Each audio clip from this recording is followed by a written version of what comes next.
Olá, muito bem-vindos à Igreja no Mundo, o programa da Fundação AIS, ajuda à Igreja que sofre aqui na sua televisão. Sou o Paulo Aido e espero contar com a sua companhia aí desse lado ao longo dos próximos 50 minutos.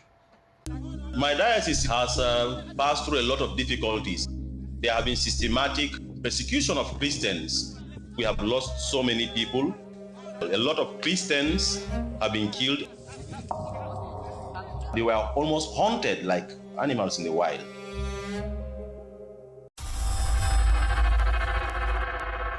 O padre Fidelis telefonou-nos. Ele está em Maiduguri, na Nigéria, e percebe-se nas suas palavras, pelo tom de voz, que ele está aflito. Ele está a descrever uma situação grave de violência contra os cristãos, contra a comunidade cristã, o que é comum, é vulgar. Infelizmente, na Nigéria, é vulgar haver ataques contra os cristãos. É vulgar, por exemplo, incendiar as casas das aldeias. É vulgar raptar, matar, perseguir. Nós estamos em novembro, o mês em que a Fundação AIS realiza iniciativas a nível internacional para denunciar precisamente a situação dos cristãos perseguidos no mundo. É no mês de novembro que em muitos países, e também aqui em Portugal, a Fundação AIS, em parceria com várias dioceses, assim como com organismos oficiais, faz iluminar de vermelho igrejas, monumentos públicos, dando assim um sinal visível para a sociedade, para o mundo, lembrando que de facto há pessoas que estão presas, há pessoas que estão em sofrimento, há pessoas que são perseguidas apenas por causa da sua fé. E porque estamos no mês de novembro, vamos dedicar este nosso programa, que está mesmo agora a começar, a esses homens e mulheres, e muitas vezes que no mais absoluto anonimato carregam esse fardo, esse sofrimento, dando um exemplo de coragem também que merece ser realçado.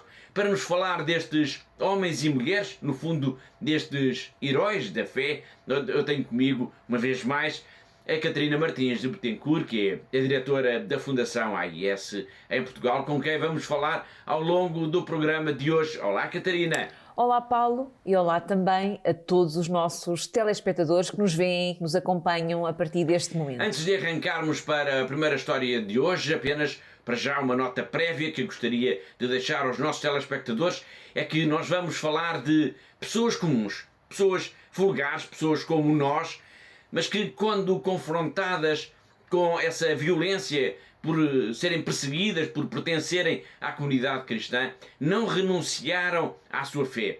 E dizer também que nenhuma destas histórias que vamos recordar ao longo desta hora, ao longo do programa de hoje, aconteceu há muito tempo. Não, são todas histórias recentes, histórias da atualidade, histórias destes últimos anos.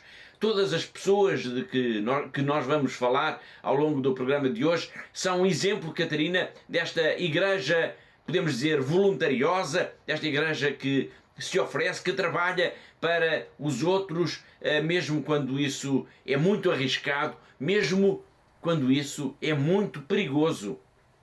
Exatamente, e gostaria até aqui de recordar aos nossos telespectadores que a Fundação AIS lançou na quaresma do ano passado uma campanha com este objetivo: lembrar os mártires e os heróis da fé. Falámos já aqui várias vezes esta campanha que deu a todos a oportunidade de conhecer mais de perto histórias de cerca de 4 dezenas de cristãos que pertencem à igreja perseguida em tantos países do mundo.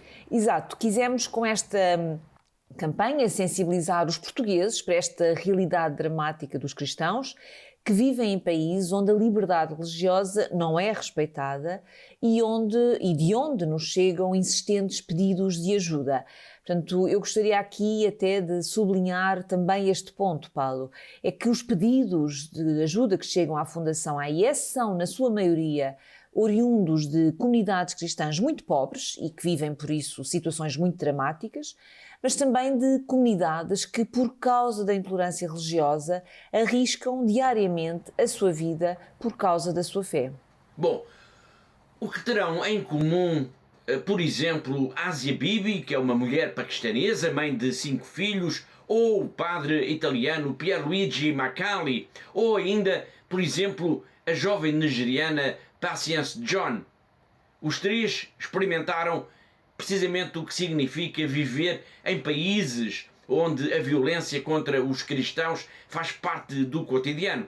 Paquistão, Mali e Nigéria são os países onde eles, no fundo, colocaram a sua fé à prova. Nós já vamos ao encontro deles. Para já vamos, portanto, escutá-los de viva voz, conhecer as suas histórias, a experiência por que passaram.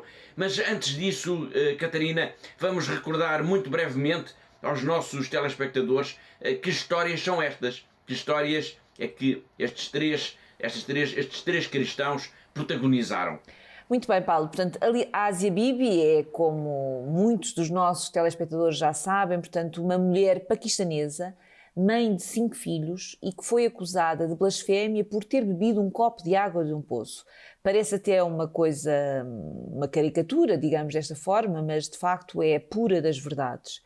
Bom, por causa desta acusação, esta mulher esteve 10 anos no chamado Corredor da Morte e só não foi enforcada porque houve de facto uma enorme campanha internacional a seu favor, pela sua libertação, uma campanha que a Fundação AIS também participou muito ativamente.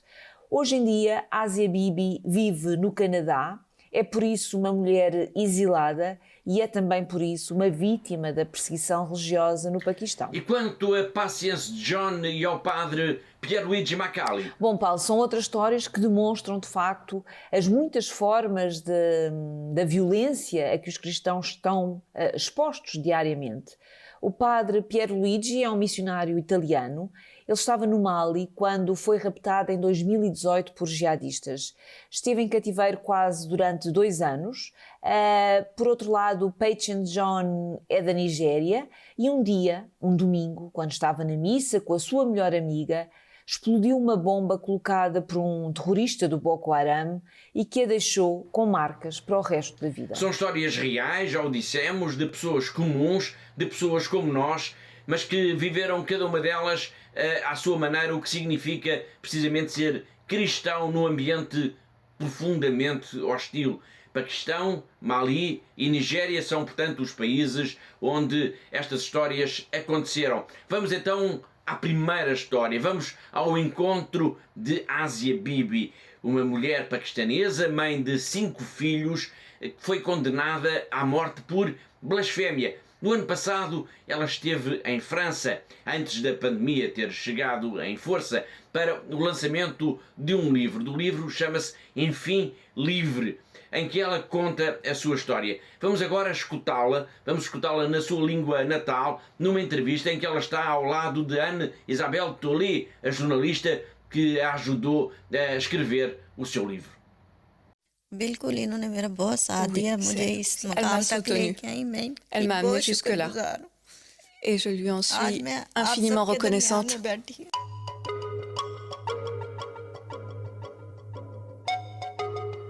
Ça a commencé par un conflit. Tout ça pour un verre d'eau. Et je ne pensais pas que l'affaire prendrait de telles dimensions.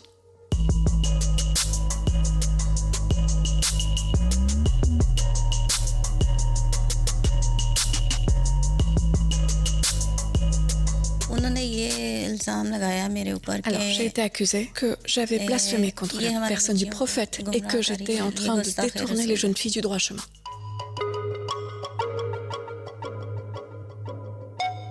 Il s'agissait de combattre le fondamentalisme religieux à travers cette loi du blasphème qui est utilisée à mauvais escient et qui est maintenue par la pression des islamistes au Pakistan. Mais je dois dire que j'ai éprouvé une grande émotion et une grande joie de voir cette petite femme chez elle au Canada en train de faire la cuisine pour ses enfants, vivante et pas avec la corde au cou.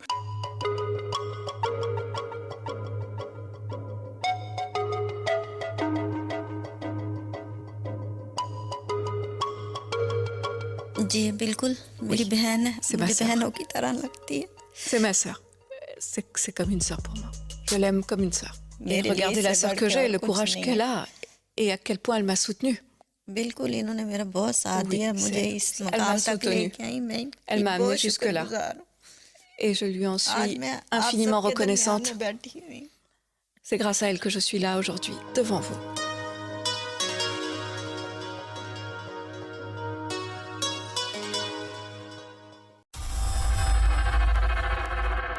Se a história de Asia Bibi é mundialmente conhecida graças a uma gigantesca campanha que foi lançada em seu favor e de que a Fundação AIS participou de uma forma muito ativa, já o mesmo não se pode dizer de Patience John. Estou a referir-me a uma jovem simpática, uma jovem cristã nigeriana que viu a sua vida mudar radicalmente num domingo, quando foi à missa. Sim, e esse pormenor é muito importante, Paulo.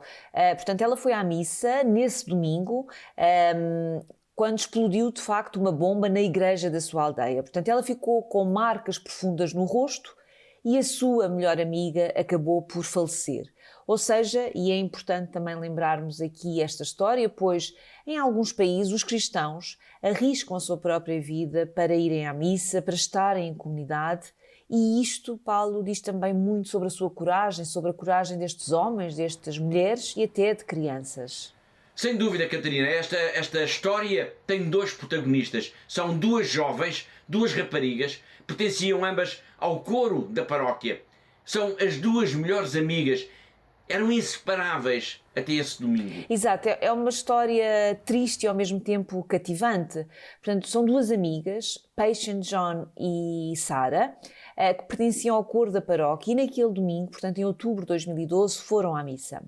Elas estavam felizes quando de repente houve uma explosão de uma bomba colocada por um terrorista e que provocou o pânico e deixou de facto um rastro de destruição e morte na sua aldeia. Foi há 9 anos, fez agora no mês de outubro 9 anos. Sarah Johanna era a minha melhor amiga. É precisamente assim, com estas palavras, que começa a história que vamos ver já de seguida.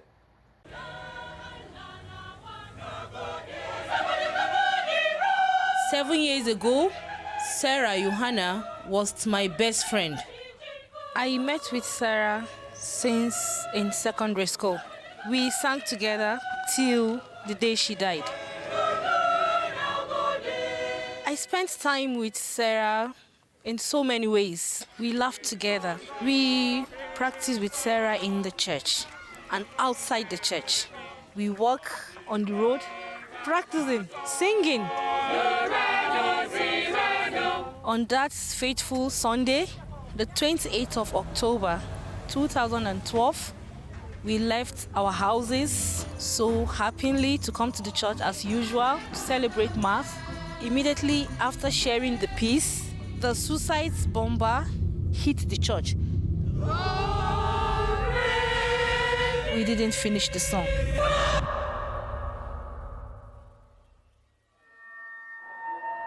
Some people crying, people shouting. All I could see on my body was blood. And I lost one of my eye.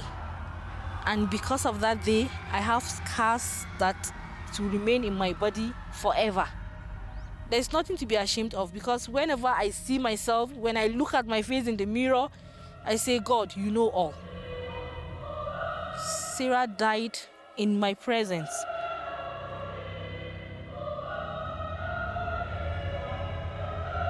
Four of our choristers were dead. We lost them. They didn't die in vain. When I remember that you died for me, my heart leaped for joy, for there's none like you. And so every day I think about Sarah in my life. I hear her voice. Each time I think about her, all I could say is she died because of her faith. When people see us, see the scars, see what we have been passing through, they think we'll be discouraged. I, in particular, I can never be discouraged. Rather, I will be encouraged.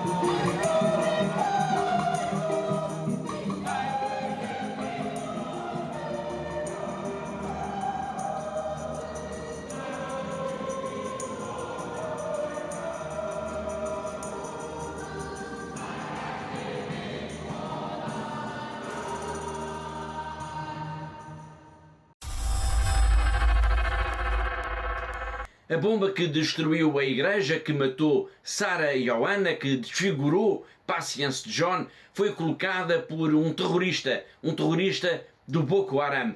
Particularmente ativo na região nordeste da Nigéria, este grupo jihadista sonha com a criação de um califado em toda esta região e para isso tem recorrido a todos os instrumentos de terror. Algumas dioceses situadas nesta região, no nordeste da Nigéria, têm sido particularmente atingidas pelos ataques do Boko Haram. É o caso, por exemplo, da diocese de Maiduguri. No arranque do programa nós escutámos o lamento de um padre que sabe por experiência própria o que é viver, podemos dizê-lo, numa zona de guerra, numa região onde, e a expressão é dele, onde os cristãos são muitas vezes caçados como animais na selva. Estou a falar do padre José Fidelis, que conversou conosco via WhatsApp. Vamos escutar esta conversa.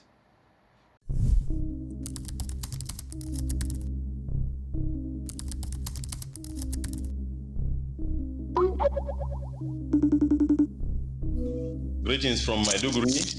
I'm calling. We are having this conversation from Maiduguri here, the capital of Borno State. My diocese has passed through a lot of difficulties. There have been systematic persecution of Christians. We have lost so many people. A lot of Christians have been killed. They were almost hunted like animals in the wild. I personally have escaped a stray bullet because I had to defend children in a school in my parish. Time when they came and threatened they were going to burn down my parish, I could only run to Jesus and say, God, this is your work. Defend your people. This is where I drive my courage.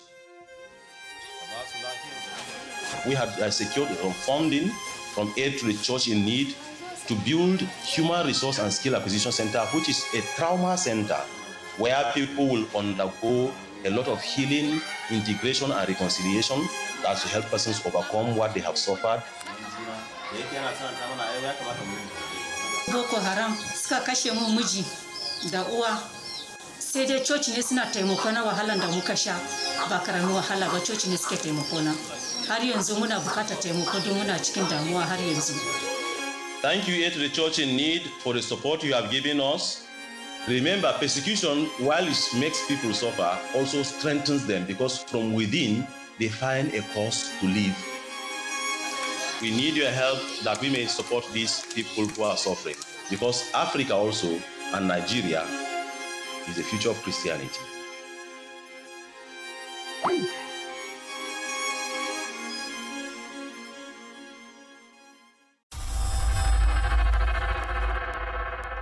Foi o padre Fidelis, desde Maiduguri, na Nigéria, a contar-nos como é dramática a vida dos cristãos por causa do grupo terrorista Boko Haram. A outra história que nós estamos a recordar neste programa de hoje é do padre Pierluigi Macali e continuamos neste caso a falar de África.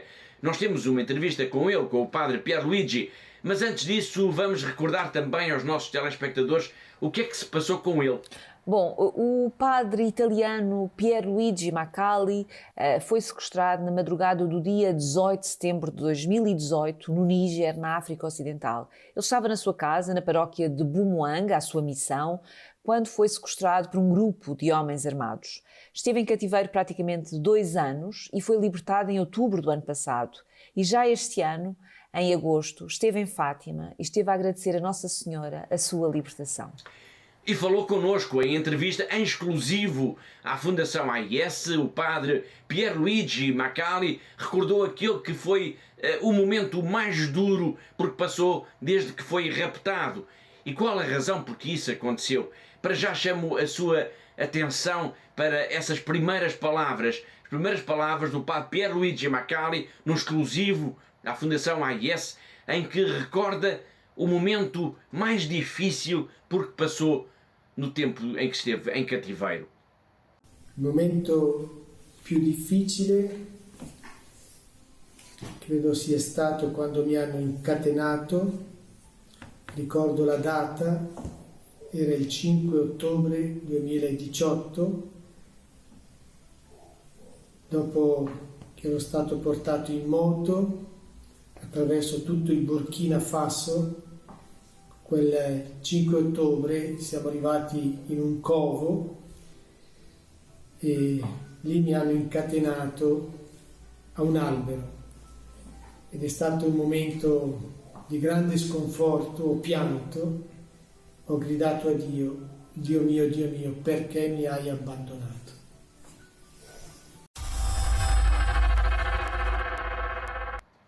O dia 5 de outubro de 2018, quando foi algemado a uma árvore, fica para sempre na memória do padre Pierluigi Macali.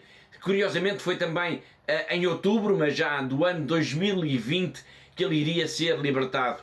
Durante os 2 anos e 8 meses em que esteve em cativeiro, o padre Macali teve muito tempo para pensar, obviamente, na razão por que tudo aquilo lhe estava a acontecer.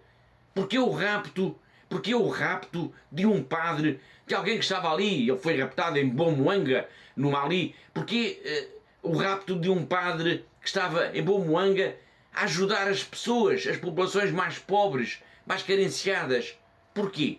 Mi sono chiesto tante volte perché, cosa ho fatto, cosa ho detto, ma credo che nulla ho trovato per potermi dire ho fatto qualcosa, ho detto qualcosa, ho offeso qualcuno. Credo nulla di questo mi rimproveravo, ma credo semplicemente che la missione di Bomoanga è una missione isolata dove è facile prendere qualcuno e sparire nella brousse, nella savana. Non c'è polizia, non c'è nessuno che è a guardia della missione, non c'è un cane come custode, è una missione aperta a tutti. E proprio come stile nostro di missionari è quello di essere in mezzo alla gente, insieme alla gente, con la gente, quindi facile presa di gente che senza scrupoli aveva altre intenzioni. E credo che non hanno guardato se io fossi prete, se io fossi... non mi conoscevano per nome, non sapevano chi ero, cosa facevo, perché ero lì, hanno semplicemente visto un bianco e questo per loro era l'emblema dell'Occidente. Ecco, io penso che cercassero un simbolo per alimentare la loro guerra, il loro bisogno di essere riconosciuti a livello internazionale. Estamos a escutar a entrevista ao padre Pierluigi Macali. Ele foi raptado por um grupo jihadista e esteve em cativeiro durante 2 anos. Libertado em outubro do ano passado, ele depois decidiu vir a Fátima para agradecer a Nossa Senhora a sua libertação. Na entrevista em exclusivo ao nosso programa, este sacerdote italiano recordou esses momentos mais significativos porque passou no deserto, no meio dos terroristas. Mas quem eram esses terroristas? Vamos agora escutar a resposta do padre Pierluigi Macali. Io credo che fossero organizzati perché chi mi ha preso erano giovani fulani del vicino Burkina Faso e dopo la mia cattura, il giorno dopo li ho visti telefonare, sicuramente hanno trasmesso i miei dati, hanno avuto l'ordine di portarmi verso il mare. Quando ho chiesto dove mi portate mi dicevano dagli arabi. Gli arabi è una popolazione che vive nel mare e infatti dopo questo viaggio io sono stato consegnato a questi arabi che mi hanno preso in macchina e mi hanno portato nel deserto del Sahara e poi questi dopo un anno mi hanno di nuovo portato verso un'altra zona dove sono i Tuareg Il primo video che mi hanno fatto il 28 ottobre, mi hanno fatto dire che il gruppo che mi aveva rapito era il gruppo di sostegno all'Islam e ai musulmani. Questo gruppo che federa diverse associazioni che si rifanno tutte ad Al-Qaeda. Tal como ele, tal como o padre Pierluigi Macali, também a irmã colombiana Glória Narvaez Argotti esteve em cativeiro. E tal como o padre Pierluigi Macali, também ela foi raptada por um grupo jihadista na região do Mali. A religiosa franciscana foi sequestrada em 2017. Esteve em cativeiro precisamente 4 anos, 8 meses e 2 dias. Foi libertada e foi diretamente do Mali para o Vaticano, onde assistiu a uma missa presidida pelo Santo Padre. Os nossos colegas do Rome Reports têm a história. El Papa ha saludado tras la misa de inicio del camino sinodal a la hermana Gloria Cecilia Narváez. Esta religiosa colombiana ha sido liberada después de 4 años y 8 meses de secuestro por un grupo yihadista en Mali.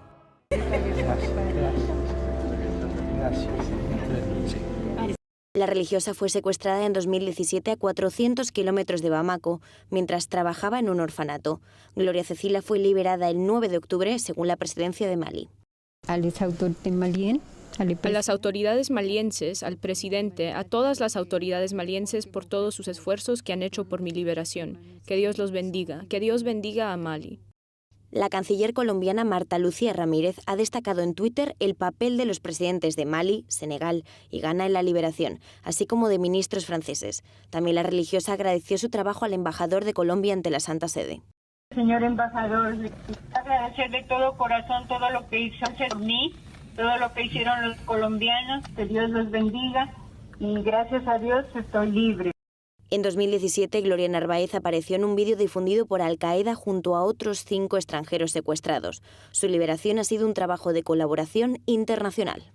Varios de los oficiales cooperaron con organizaciones de fuerzas especiales francesas, españolas, africanas, buscando el cumplimiento de la ley para lograr la liberación. La religiosa se encuentra sana en Roma, mientras que en su Colombia natal le espera su congregación, que ha celebrado su liberación con una misa por Facebook. Gloria al Padre.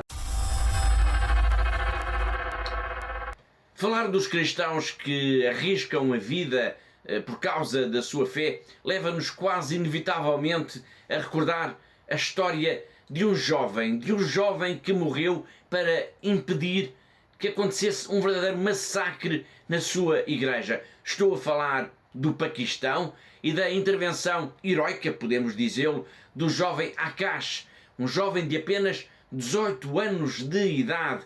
Uma história que nos leva, Catarina, até ao mês de março de 2015 e até à igreja de São João, na cidade de Lahore. Era, portanto, um domingo. Sim, era um domingo e, de facto, todos os relatos desta história apontam nesse sentido.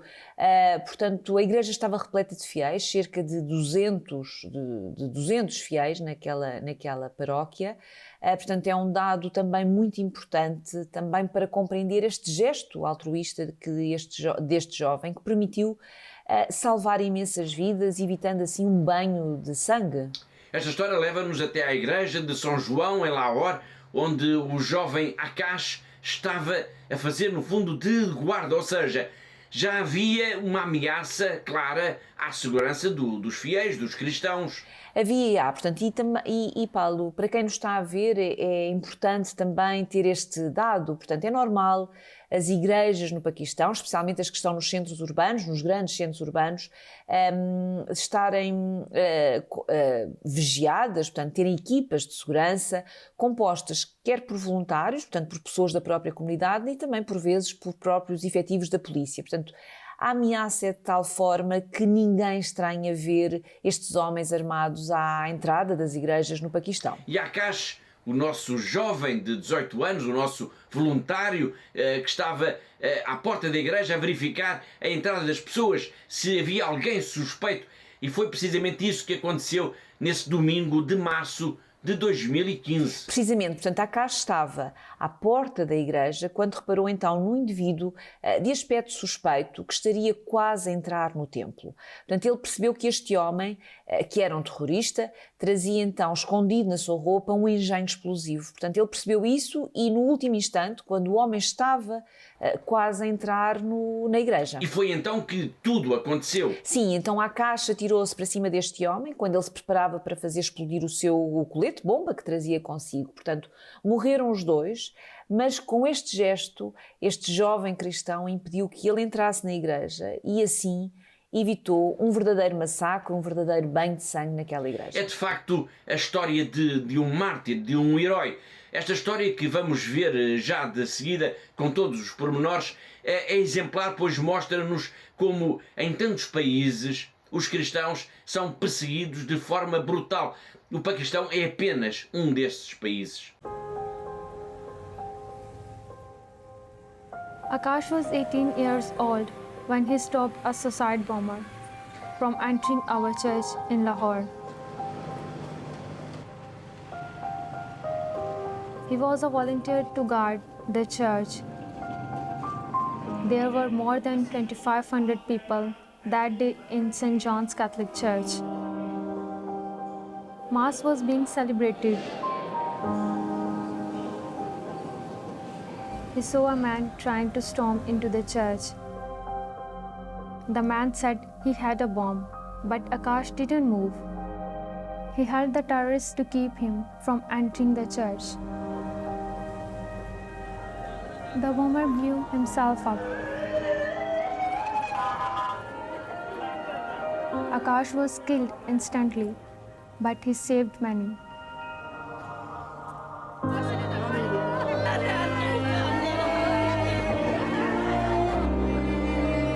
It was an act of love. Akash was a young Catholic like me. He also experienced harassment, threats, and discrimination just for being a follower of Jesus. Akash, that like the martyrdom of many other Catholics in Pakistan, is our inspiration to endure until the end. In St. John's Parish, even after the attack and death of Akash, we have over 800 baptismals a year. We might be a poor church in resources, but we are rich in faith and love. I wonder if I could do the same as Akash.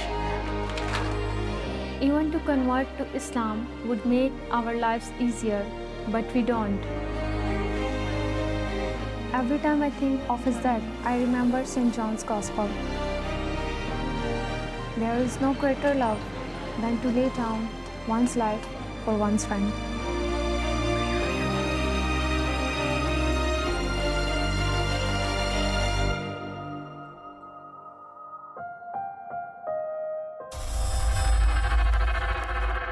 Depois desta história de Akash, este jovem herói paquistanês, vamos agora a um breve intervalo. Deixe ficar por aí, porque dentro de poucos minutos nós vamos voltar com mais histórias deste programa especial da Fundação AIS.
spokój tutaj mam. Czuję w tobie cały świat. Twego serca ruch, jak muzyki rytm. Bezpieczeństwo dajesz mi.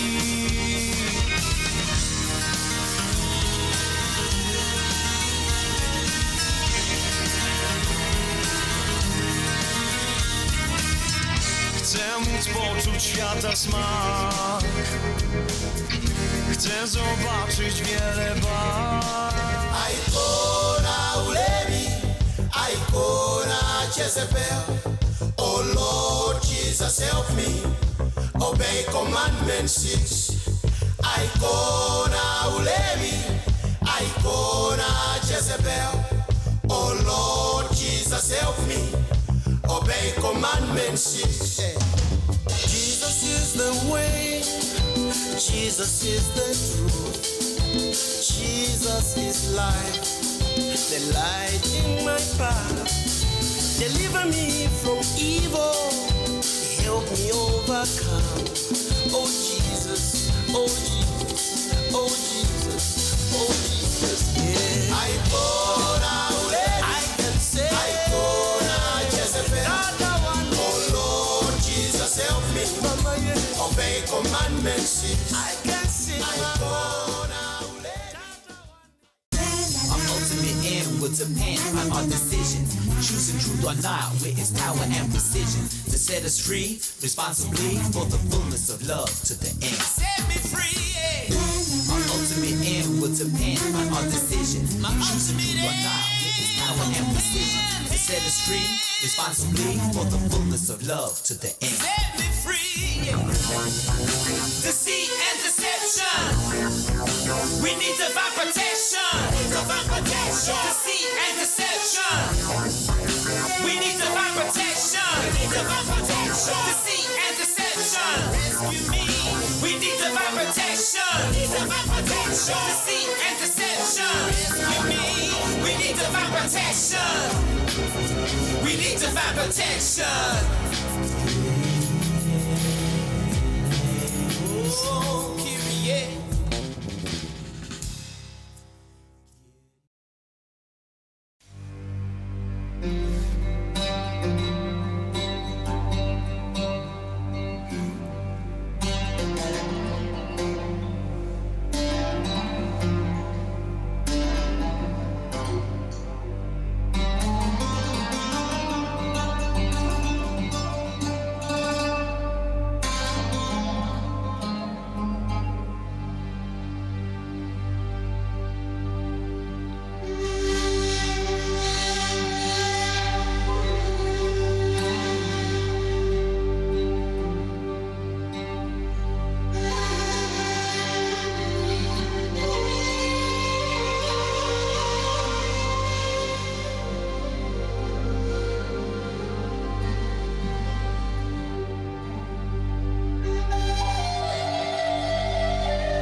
Olá de novo, está a ver o programa Igreja no Mundo aqui na sua televisão. Sou o Paulo Aido, jornalista, comigo está a Catarina Martins de Betancourt, a diretora da Fundação AIS em Portugal.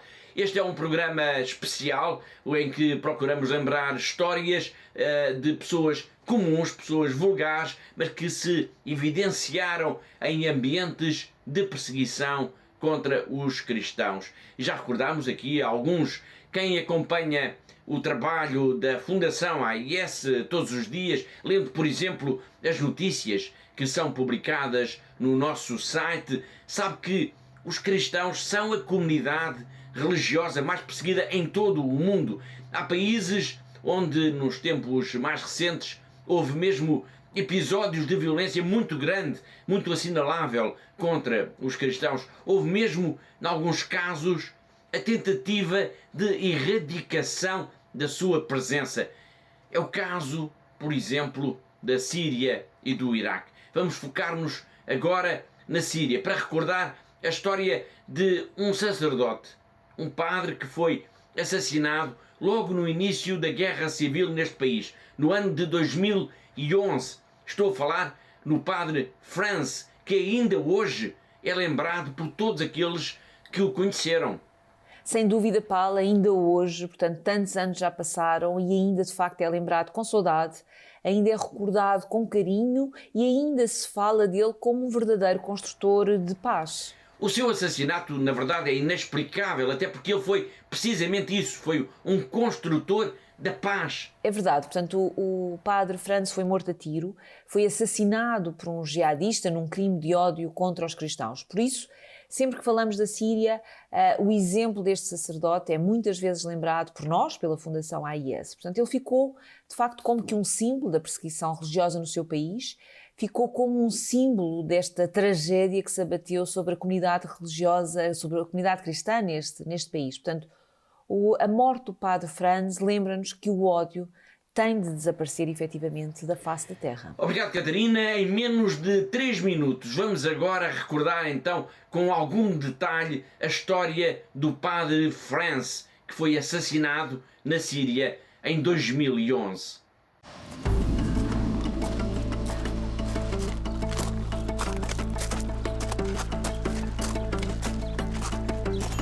ب 7 نيسان 2014 انقتل أبونا فرانس على إيد الجهاديين قبل ما يطلعوا من حمص بكم يوم. كان هو الراعي الحقيقي اللي ما تخلى عن رعيته.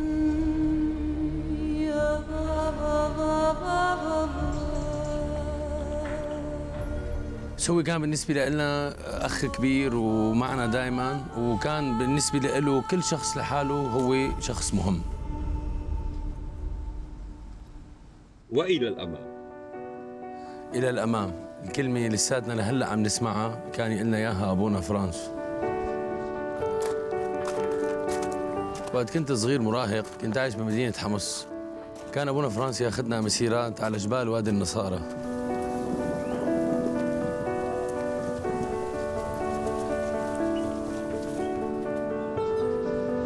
علمني أبونا فرانس افرح بإيماني، وكان دائما يحمسنا لنكمل طريقنا لنعمل حياة أفضل لإلنا وللي حوالينا.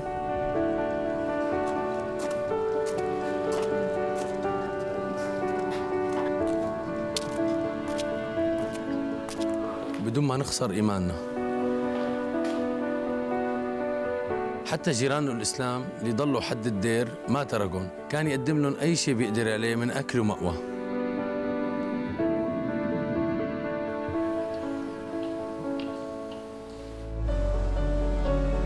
لما بلشت الأزمة بال 2011 اجتني فرصة لسافر برات سوريا،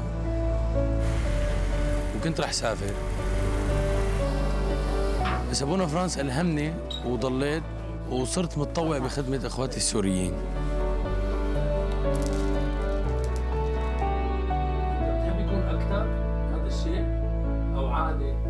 إلى الأمام، كلمة إلى الأمام صار لها معنى تاني بالنسبة لي. رجاء أبقوا مع المسيحيين بسوريا وساعدونا ليبقى الأمل والإيمان عايشين عند الناس اللي خسرت كل شيء، عشان يعرفوا إنه الله ما رح يتخلى عنهم مثل ما عمل أبونا فرانس.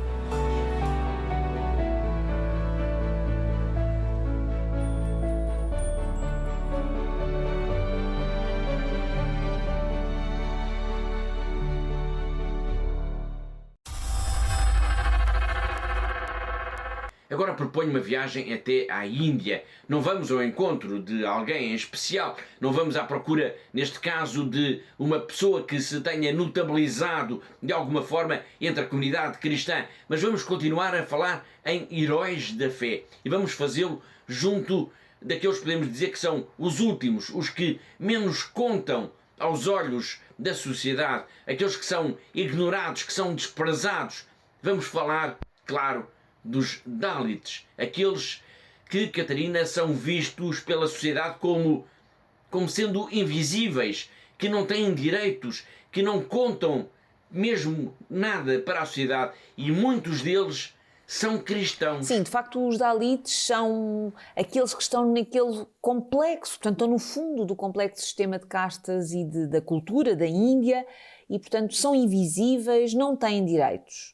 Sempre que eu penso na Índia e sempre que penso nestes homens e nestas mulheres, eu recordo-me de Madre Teresa de Calcutá, que dedicou grande parte da sua vida exatamente a estas pessoas tão desprezadas, oferecendo-lhes o seu amor, oferecendo-lhes a sua atenção, no fundo, dando-lhes a humanidade que sempre lhes foi negada. Estes Dalits, e sublinho o facto de muitos serem cristãos, são, podemos dizê-lo, heróis do silêncio, por levarem uma vida sem direitos, por serem desprezados, por em condições, por vezes, muito, muito difíceis, assumirem a sua fé e, por vezes, contra tudo e contra todos.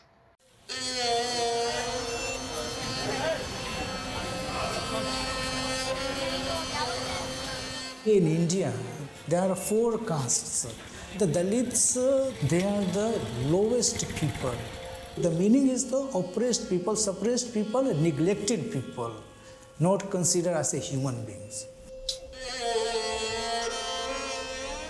They all do that menial, what is called the work, which other people they don't do. When an animal dies in a family, they are the ones to take from the village and put somewhere. Or they go for cleaning the bathrooms. That is their work. Plus, they become bonded labor in the villages of the high caste people. The situation of Dalits in a particular village is very often very deplorable, very poor conditions compared to the high caste or the backward classes, which made socially, economically, they have made a progress. But Dalits, the non-Christian Dalits, their status remain more or less the same. A Brahmin, he will never enter in the Dalit's house. He will not take any glass of water or anything. Dalit going to a Brahmin family, if he takes a glass of water, that glass, the Dalit has to wash, not the Brahmin family anybody. He has to wash and keep there somewhere. It is a separate plate, separate glass, everything is kept for a Dalit. When a Dalit goes to a Brahmin family, he will not eat with him. They will allow him to sit somewhere down and they will give him food to eat, like they give food to the dogs. He will be treated like that. Hinduism always considers a Dalit is always Dalit, means he is born as a Dalit and he dies as a Dalit. In Hinduism, a Dalit cannot become a priest of a Hindu. Dalit cannot, they will not allow him. Worship is done by the high caste people. And the Dalits will be standing somewhere in corner. They will not be allowed to come close to where the worship is going on. Because it will be that the feeling is there, untouchability.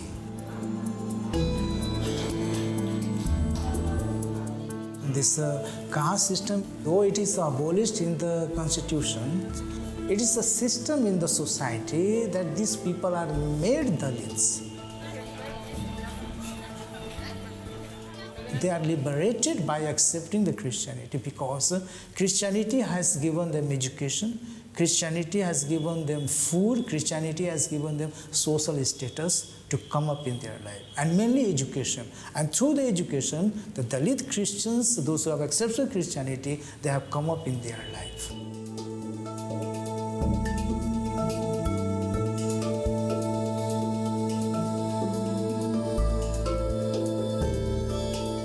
Christianity coming to India, it was a God's blessing that Dalits are liberated and they have recognized their human dignity.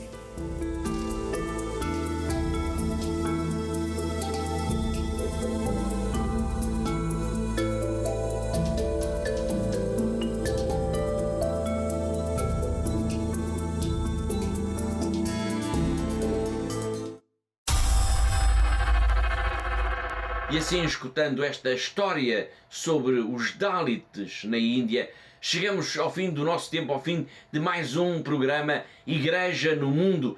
Agradeço a presença da Catarina Martins de Betancourt, assim como de todos aqueles que ajudaram a produzir, a editar e a levar até si este programa da Fundação AIS. Para mim, Paulo White, foi um gosto, como sempre, saber que esteve aí desse lado na nossa companhia. Despeço-me com amizade.